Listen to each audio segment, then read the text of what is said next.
up, an Indigenous woman tells us how she plans to boost environmental learning within her nation's ancestral lands. A new report shows tribal forests are underfunded compared to public ones, and the chief of the Cherokee Nation plans his second term in office. I am Aaliyah Chavez. Join us for those interviews, plus headlines from the ICT Newscast.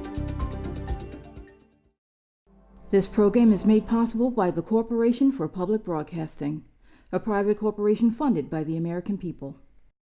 Arizona State University welcomes 3,500 Indigenous students from Arizona and across the nation. It serves one of the largest populations of Indigenous students among U.S. colleges and universities. We created a sense of place for tribal nations to create futures of their own making through community outreach and research, taught by world-class Indigenous faculty where they see a reflection of themselves and their experiences.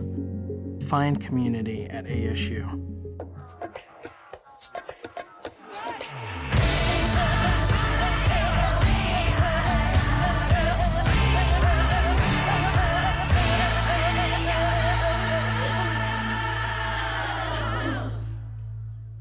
Amadawa Hopa, thank you for joining us.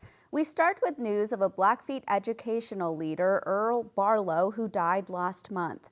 Barlow was known in Montana as the father of Indian education after leading efforts to recognize tribes in the state's 1972 Constitutional Convention. During the Carter and Reagan administration, he was appointed as director of the Office of Indian Education within the Bureau of Indian Affairs. He was also the first Native person to serve as the supervisor of Indian education in Montana. In 1978, he was instrumental in promoting the Tribally Controlled Colleges and Universities Act. That law improved access for Native Americans to attend higher education in their own communities. Barlow is remembered at the University of Montana, where he is quoted at the Payne Family Native American Center. When wisdom is shared, knowledge exchanged, and virtue glorified, a lodge becomes a wellspring of learning for all who enter. A new study shows that the settler slaughter of buffalo led to a lasting environmental and economic impact for Indigenous people today. Buffalo, or bison, were massacred in the Great Plains region starting in the 1870s, and the killing persisted until the population dwindled from 8 million to roughly 500. The study charted a drop in height for buffalo-reliant peoples by more than an inch. This data is often an indicator of malnutrition or disease, especially in childhood. The Review of Economic Studies also reported a sharp drop in living standards because people were no longer able to gather the animal's meat, hide, or bones. The slaughter of buffalo resulted in the displacement of Indigenous people from their lands, including the forced migration onto reservations. The destruction of buffalo herds was also used to promote Western expansion and the construction of the Intercontinental Railroad. Well, last week, a group of 13 state attorney generals sent a letter urging Congress to expand the Radiation Exposure Compensation Act. Leading the effort is New Mexico Attorney General Raul Torres. The act provided compensation and medical care for downwinders from nuclear testing sites and uranium miners. Unfortunately, people within a 150-mile radius of the infamous Trinity site, where the first atomic bomb was detonated, were left out. Many of those in that radius were Native American or Hispanic. Closest to that site is the Mescalero Apache tribe, but they're not the only nation within that radius. There are 6 others. After radioactive debris was spewed across the area, many people developed heart disease, leukemia, and other cancers. Infant deaths also increased. The group is urging that uranium miners after 1971 should also be compensated. Currently, only miners before 1971 are eligible. President Joe Biden has stated he is open to compensating New Mexico's downwinders. And those are the headlines for the ICT Newscast.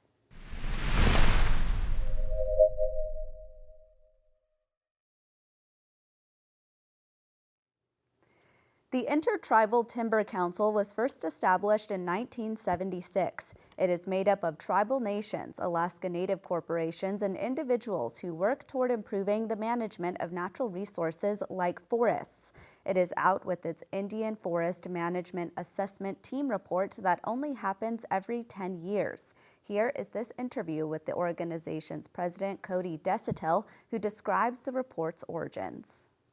Congress in the early 90s passed the National Indian Forest Resource Management Act that directed how Indian forests are to be managed and what responsibilities the federal government had as the trustee.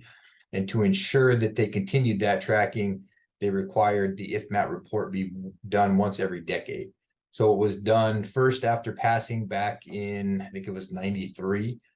And then they've been done on every decade return intervals since. So this is actually IFMAT 4, but it's 30 years from the first one. We'll actually get more into what the report says, but something that I do want to clarify early on is what the difference is between a quote Indian forest versus a public forest or a private forest. So most notably, Indian forest would be owned by the tribe, and management would be driven by what those tribal goals and objectives would be. And I think when you look at what tribal priorities are, those are typically very different than what you see in the general public. So we get that question a fair bit at ITC.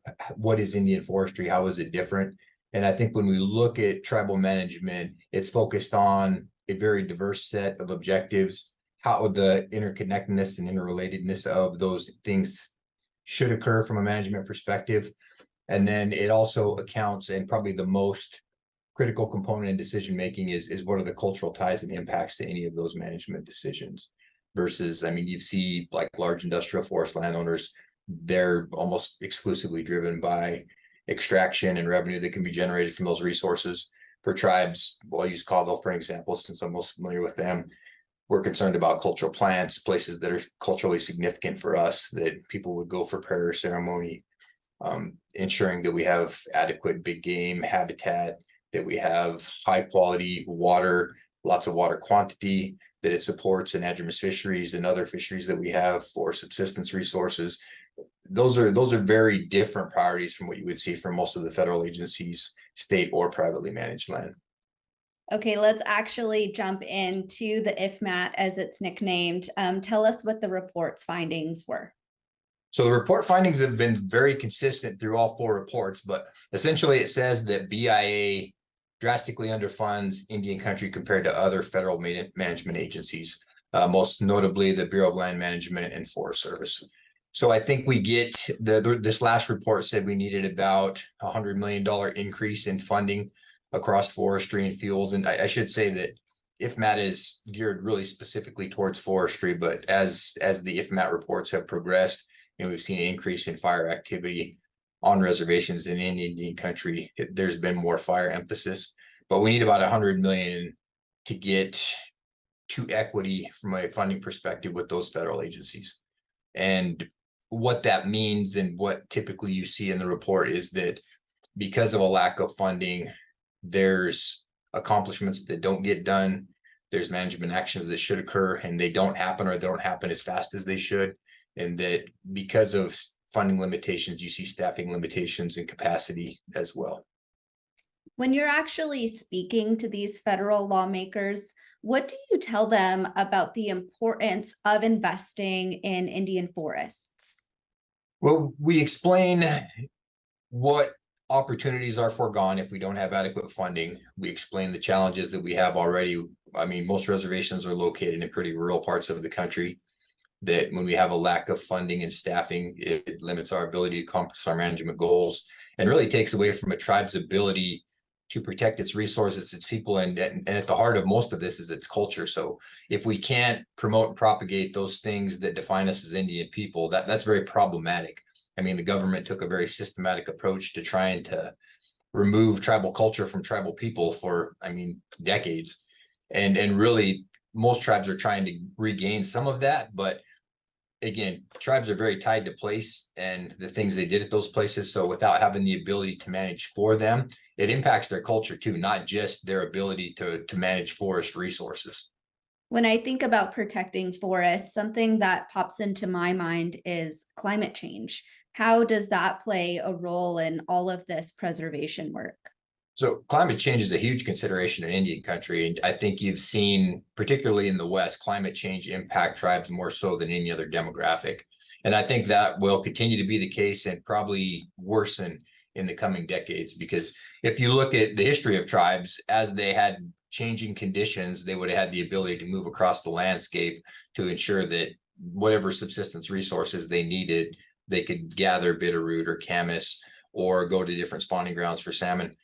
That's not the case now. Congress isn't going to move our reservations if the landscape changes because of climate change. And we see examples like the Quinault having to relocate their village because of rising sea levels. So I think you're going to continue to see those impacts in Indian country. I think they're going to disproportionately hit Indian country, and that is absolutely at the forefront of what tribal managers are facing today and trying to proactively deal with. But again, they can only do that to the extent they have funding and staffing to do that work. I want to end on a high note. So, can you think of any tribal nations who have had a particularly high rate of success in being able to have funding and manage the lands that their ancestors have inhabited for centuries? So I don't know that I have any good examples of tribes that have adequate funding. There's lots of good examples of tribes that do great management, though. I think the other thing that you'll see in the IFMAT report is that because tribal programs are largely employing tribal people, there's a sense of dedication, there's a sense of obligation in those tribal employees that you just don't see in the federal agencies. So, I mean, it's speaking specifically about Colville staff, they work as many hours as they need to. They do whatever needs to happen, put in that extra mile to make sure that our management goals are accomplished, because they're not just accountable to whoever their boss is on the job, they're accountable to their family, they're accountable to their friends in the community. So I think you see great work across Indian country. Pick a region, pick a tribe. Almost all of them are doing ingenuitive things. Almost all of them are accomplishing more on a per acre and per dollar basis than any other comparable funding agency. So there's just great work happening across Indian country. Well, thank you so much for your time today. Thank you. The Intertribal Timber Council was first established in 1976. It is made up of tribal nations, Alaska Native corporations, and individuals who work toward improving the management of natural resources like forests. It is out with its Indian Forest Management Assessment Team report that only happens every 10 years. Here is this interview with the organization's president, Cody Desautel, who describes the report's origins. America and Canada. The land back movement takes many paths. With resources and allies, the political and economic control of ancestral lands is becoming a reality for Indigenous peoples. Nanticoke Lenni Lenape citizen and Native American Advancement Corporation president Tyrese Gould Jacinto tells us about her own journey to steward her ancestors' territory. Well, we are a conservation organization. So traditionally, our nonprofit organization, we focus on energy conservation, land, water, soil, and we needed a place to expand. So we've been looking for about 10 years for the right place, a place to expand our operations. Our number one goal is to teach the children conservation.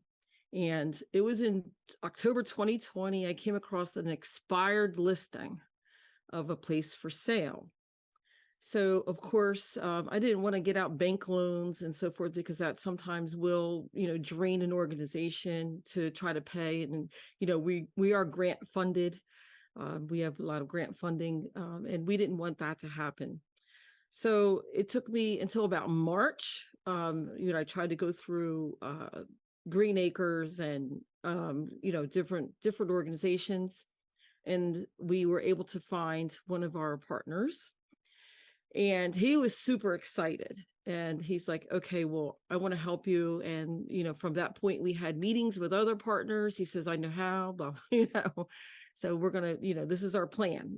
We're not sure if it's going to work, but we're going to try it. And our organization has never really fundraised outside of grants that are for our type of field of work that we do. So, I had to put a different hat on and learn how to fundraise. And and to kindly ask for money, which was kind of degrading at first, but I've learned how to get past those uncomfortable feelings and focus on the goal. And the goal is so that we can expand, so that we can teach the children how to conserve our precious soil and our water and our trees, and maybe go back to some of the ways of how we should preserve these with traditional family methods. So, fast forward, and here we are. So our organizations that helped us, we had to contribute. Our contribution in the beginning was $40,000, which we did. And we have some left over, so that we're also putting in a new well, which is about $25,000. So, we have just enough to get the doors open, hopefully. So, but to fast forward, they decided to use their status through Green Acres, and the Nature Conservancy also contributed $370,000 to match, and to get the whole project through them, and then donate the land to us for $1, deed it to us for $1.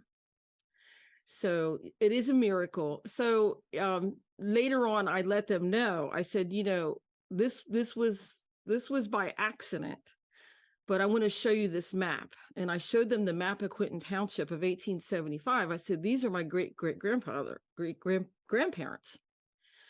This is where my great-grandmother grew up.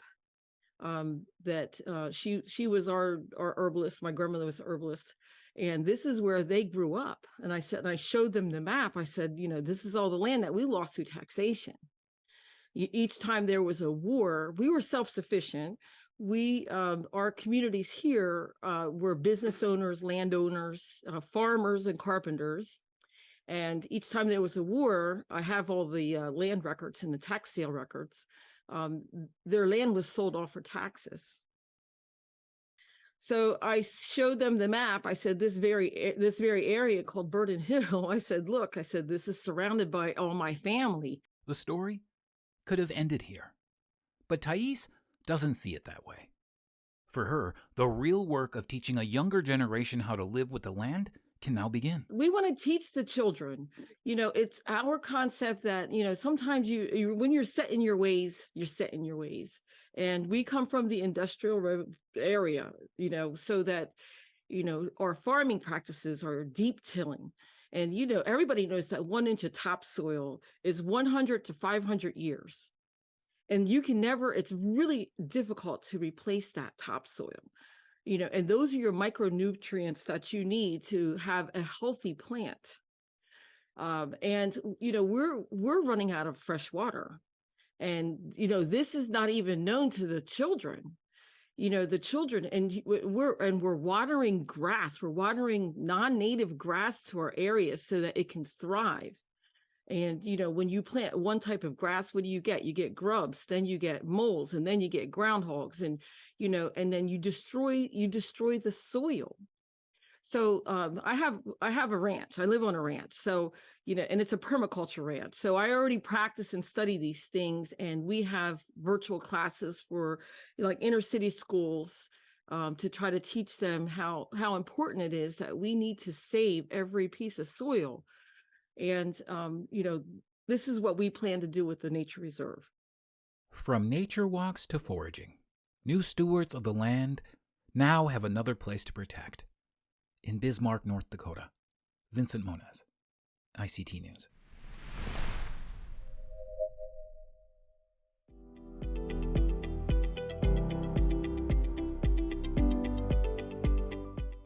Earlier this summer, Cherokee Nation Principal Chief Chuck Hoskin Jr. won re-election to office for another 4-year term. As he begins a new administration, the chief has called this some of the most challenging times in Cherokee history.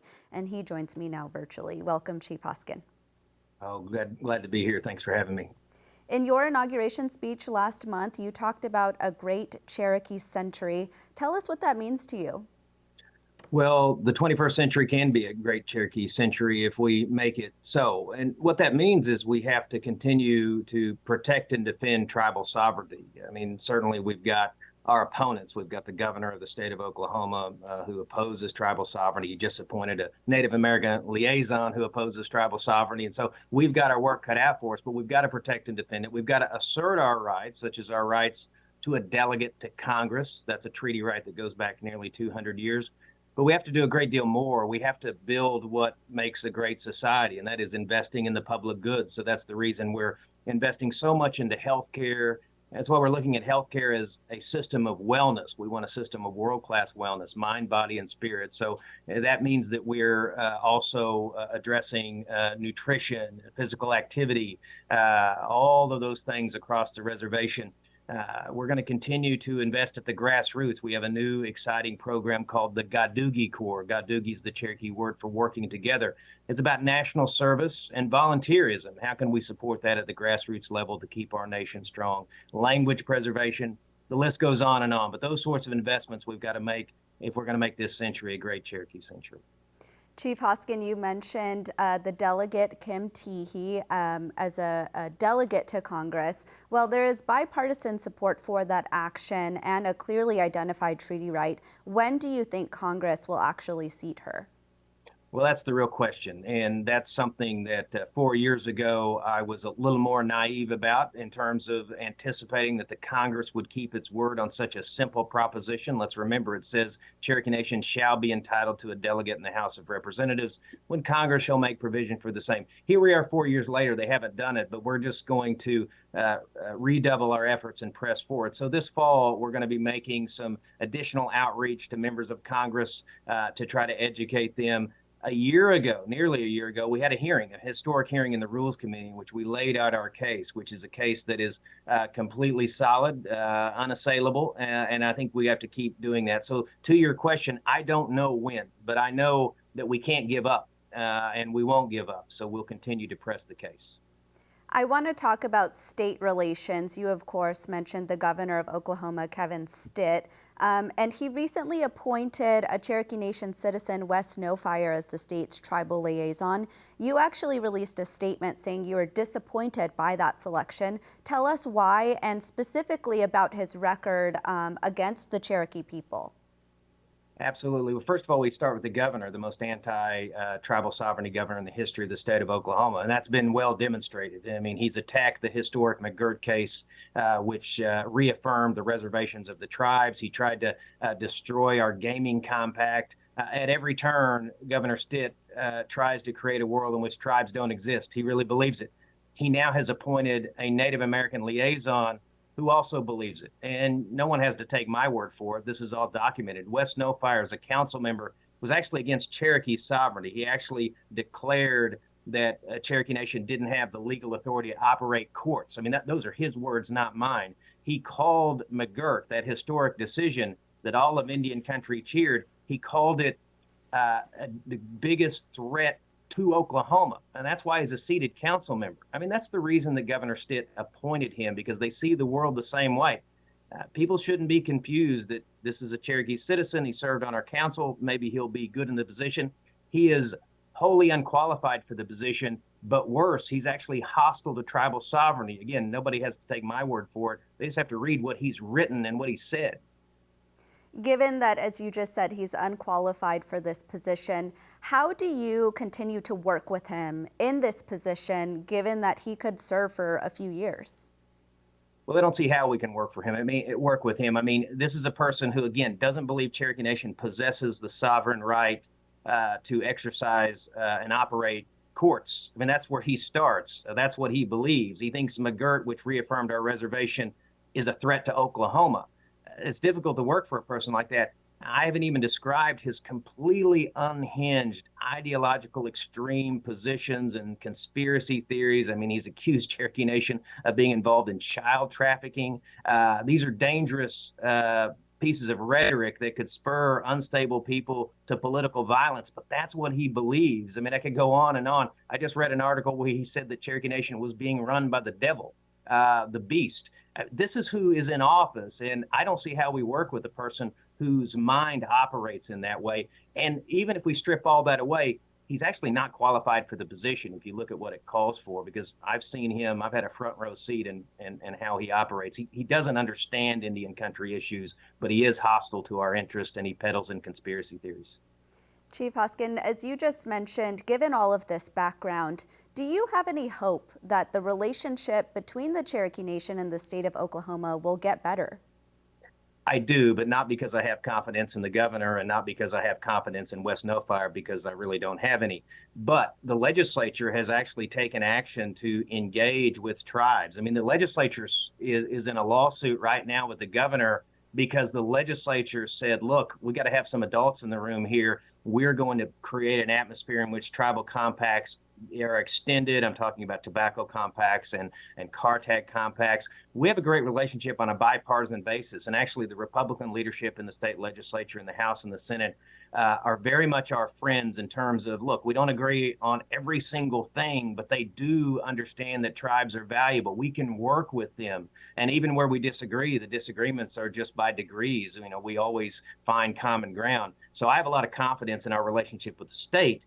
I don't have confidence in our relationship with Governor Stitt or his effectively the person who parrots his anti-tribal sovereignty rhetoric, West No Fire. Well, Principal Chief Chuck Hoskin Jr., we know that you have a nation to run, so we thank you so much for your time today.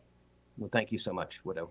And that's a slice of our Indigenous world. For all the latest, visit ictnews.org. From all of us in the newsroom, stay safe, my relatives.